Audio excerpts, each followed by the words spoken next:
Hello and welcome to the Boxing Promoter podcast with myself, Jack Blair. I am the creator and designer of the Boxing Promoter game. Today and in further podcasts, I'll be discussing everything related to the game, where it is currently, what I've got planned for the future, and answering lots of questions that have been sent in from Twitter, Instagram, and other mediums. So to start with, let's discuss where we currently are with the game. It is in beta testing. But it has been for quite a while now on the same model. We are working on some updates for that. There are still some bugs within the beta, which have been picked up by all of you guys, which is fantastic. So next weekend the guys are going to work through all of the bugs, or even this weekend they're going to work through all the bugs and hopefully get them to a position where the game is now playing 99% bug free, which will be fantastic. Then after that, they can look at the enhancements that we want to bring into the game. Some changes to the UI, some changes with the dialogue, adding a couple of extra screens in and some pop-ups on the tutorial, which I think are needed because the tutorial kind of stops you before you actually get to go into a fight. So that needs to be added to a little bit. And just going through some of the feedback that's been sent in from everyone, going through that with the developers. For a little bit of background, if you haven't read in any of the blogs. So I've designed and created this game. It was just a concept that I sent off, but I'm not a programmer or developer myself. I'm completely far away from that skill set. So I spoke with a few teams, and some guys I was really behind came to me, and they're based in Austin, Texas. They've got a development team out there. I actually went and saw them earlier in the year. They have been taking this game project on as their own, and they've been working through it fantastically. This is Cerberus, and the guys over there have really been working hard to make this game exactly what I envisioned it to be, and even more. So they've added extra stuff to the game which I didn't think of, because in reality they're the experts in this. I've never done anything close to this before, so they're really helping to support me. They've brought in some extra features to the game, so I'll just be communicating with them over the next week or so with all of the feedback that's come in from everyone, and seeing, well, how much of that do we need to implement in the game, how much of it can we look to implement, and what of it can we sort of keep in mind for the future, or things that we see as maybe not so relevant to the success of the game, which is what we're all looking for. So that is where we are right at the moment.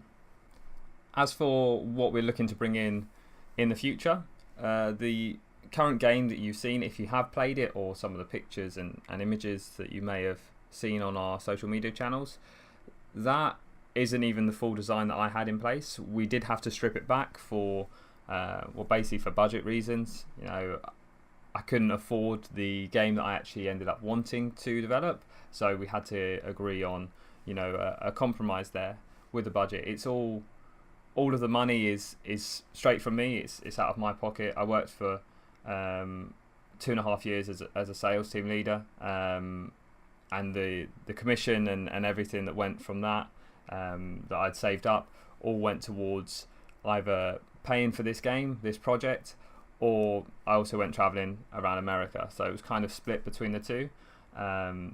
America cost slightly more, as you can imagine, but yeah, this game still took a chunk out of that, meaning that it's difficult for me with further updates, because that bucket of funds that I had kind of all went towards this version. But I'm working on getting some more investment in to hopefully work on different things. But there's no sort of team and company working behind this. It is just myself doing the designing, and then I've outsourced all of the development and programming work.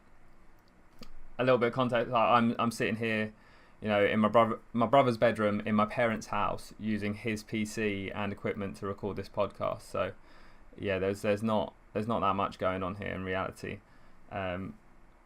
What we want to bring in for the future, I've got tons and tons of ideas for how to develop this version of the Boxing Promoter, adding in things that are really kind of real to life, and giving the game a bit more depth.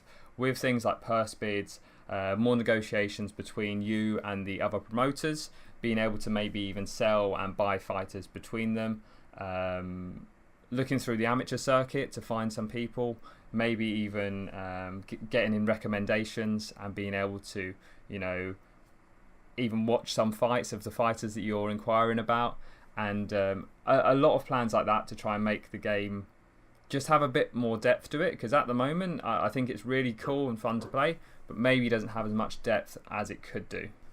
So that's a lot of the stuff that we'll maybe look to bring into the current version as either updates for release, but more likely to be updates for future versions of this same game. One thing that I really like about the game at the moment is it doesn't run off a server, which means that you can play it anywhere at any time. Whether or not you're taking the underground into work or you're on a plane, whatever, you can still play the game because it doesn't require Wi-Fi. I think that there needs to be more games like that, because when you look through the app stores, there really isn't a lot where you can actually just play it anywhere. You need servers, you need to log in, and most of the time you're logging in and then it doesn't even have like a multiplayer version, or it has the tiniest bit of multiplayer that you don't want to play, so it ends up being kind of pointless. But with a future version or a Boxing Promoter 2, for instance, I would like to have some form of multiplayer in it. I think that the idea of how it works with you owning your own stable to then go and compete in small tournaments and head-to-heads against other boxing promoters and against their stable of fighters. Obviously, we need to completely randomise all the names so you're not just fighting the same boxers. But I think that sounds really cool. I've got a few ideas on how the multiplayer could work in a real massive tournament one with one fighter, or as the head-to-head where you put forward 3 or 5 fighters against the other guy's fighters as well, and the best 3 out of 5 wins or something like that. So there are a few ideas for an extra version or maybe an update for the game, but we'll try and keep this one off servers. The other updates are maybe a little bit bigger and a little bit more of distant dreams, but one day I would love to try and do what Motorsport Manager did and port this fantastic app that they built into a PC game, and I think they charge like £20 for it on Steam, which is from an app that was free to play on most devices to now a £20 game on Steam, and it's like one of the most popular games on Steam as well. So they done an amazing job from that little app, and the PC version, it's got fantastic feedback, and it's really worked well for them. So of course in the future that would be something that I would look into. It all kind of stems from the success of this initial version. The other big kind of dreamy scenario for me, or future update for me, would be if anyone's played the game Top 11, which is a Football Manager one, but it's not like Football Manager, Championship Manager games. It's all online, and you're just put in a league against teams of like a similar record to you, or your Champions Leagues and things like that. And the way it's done, and they've like developed loads and loads of updates on the game. But the way it's done, it's so fun and it's so interactive. There's always something going on, and I just love that whole open world. It's like a sports management MMO, which is awesome. I really love it. It's the only app that I go back to every single day and play it multiple times a day. And I've never really done that with an app before. Hopefully my own app can help with that as well. But so that would be the other big option. One of them would be this PC port with so much depth and detail whilst keeping it still looking kind of nice, like what Football Manager's managed to do, but don't disrespect my fans as much as they do probably.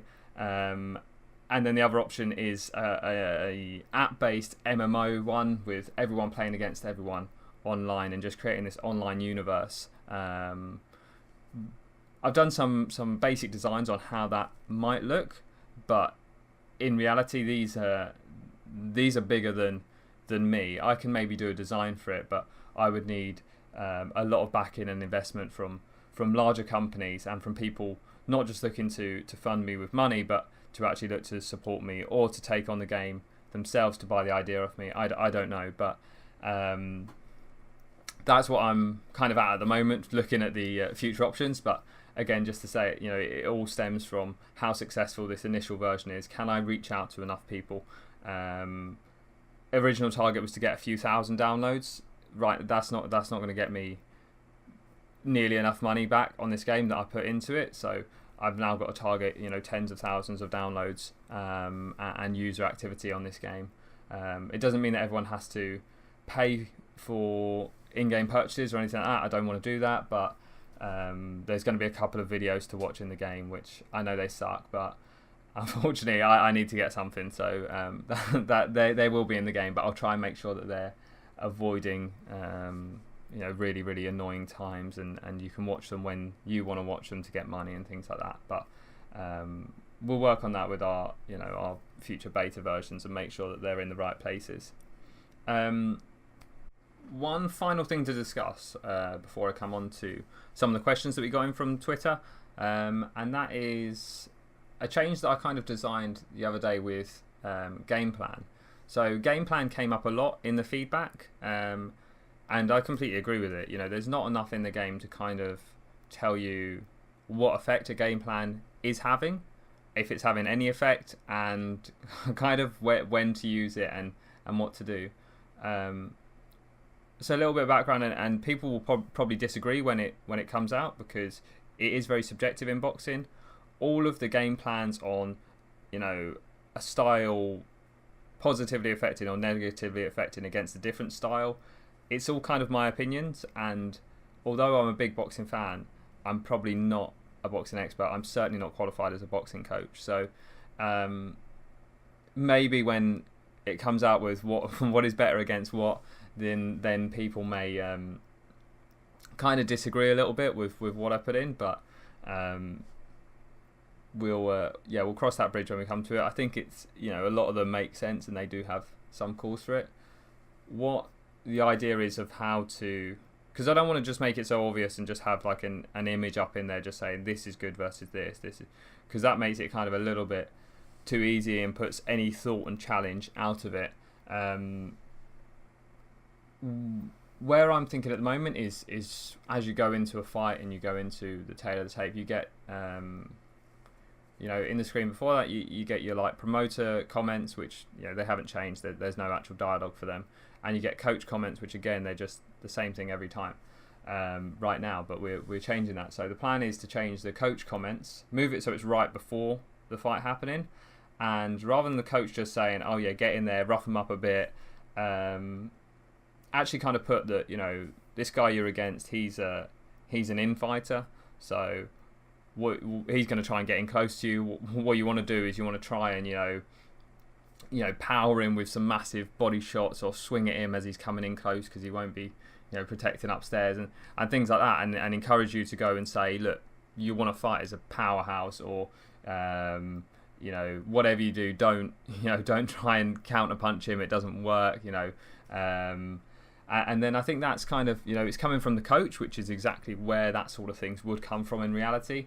I know a promoter would have nothing to do with game plan, but within this game you need to have, or at least seem like you're having some sort of influence on outcomes.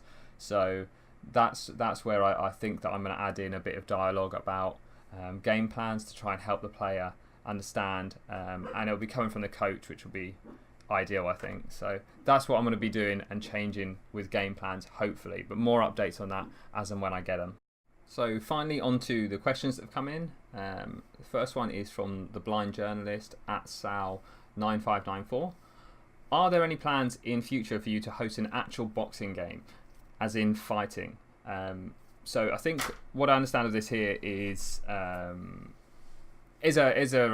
any thoughts in my head to actually develop a fight night or real boxing style of game?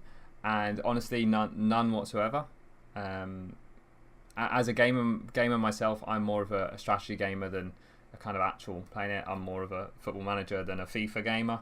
I think there's a lot more to it, and from an app perspective, which is probably my limitations right now, the real boxing games are super popular.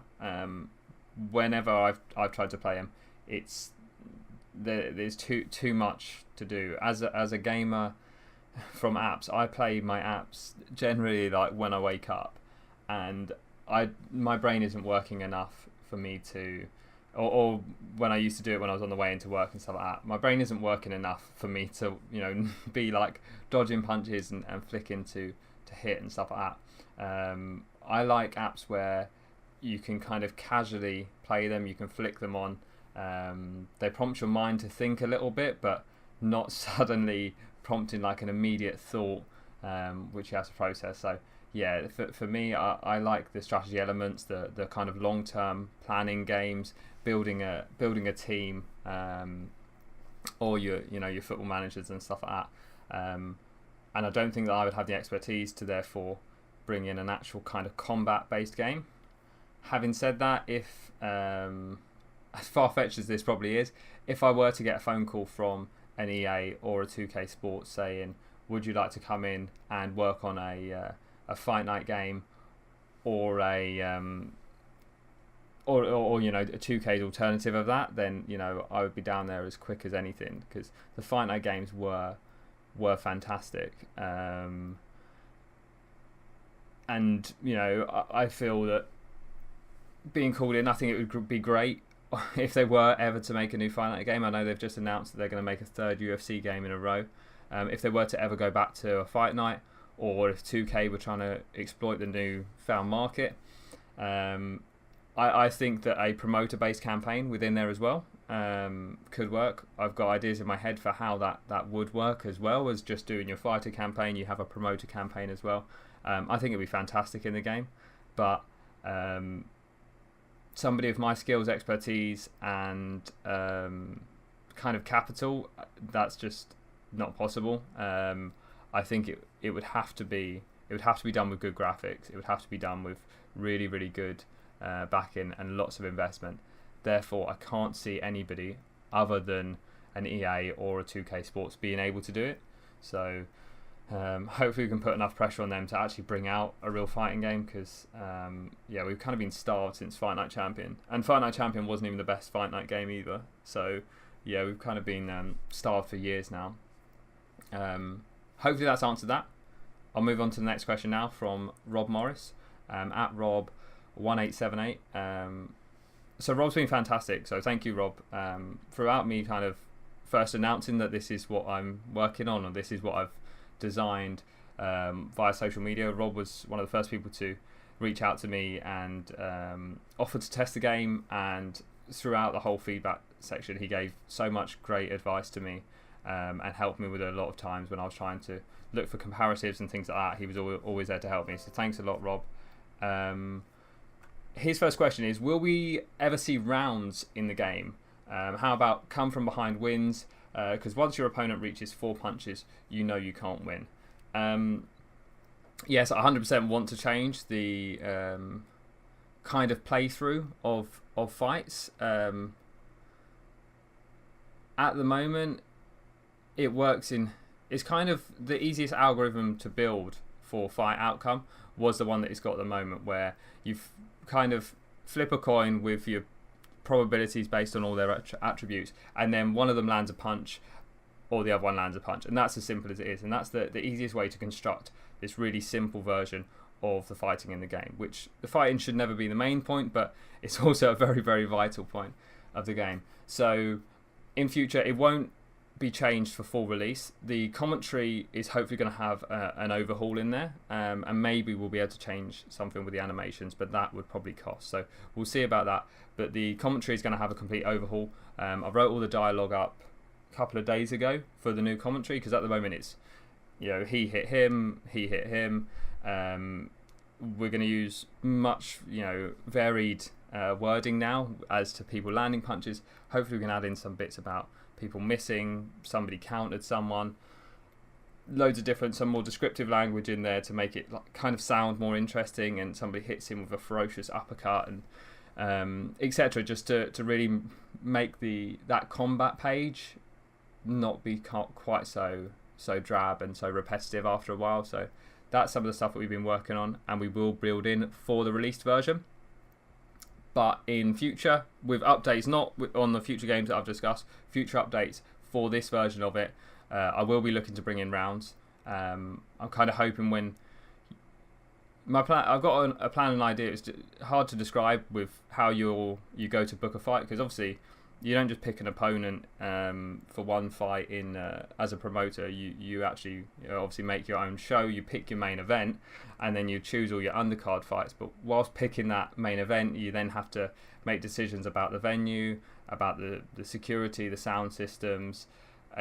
Basically, a million and one things, including when you're choosing all of your fights on your undercard and everything. You have to choose how many rounds they're going to go, and that determines how much you'll have to pay, usually for the opponent, the journeyman boxer, to stand in there and get hit for. So hopefully once I build stuff like that, and I'm still kind of working through the designs for that will include choosing how many rounds that particular fight is going to be. So not for the full release, but hopefully swiftly after in a future update, because that at the moment it's called the boxing promoter game, but it's maybe similar to the role of a boxing manager.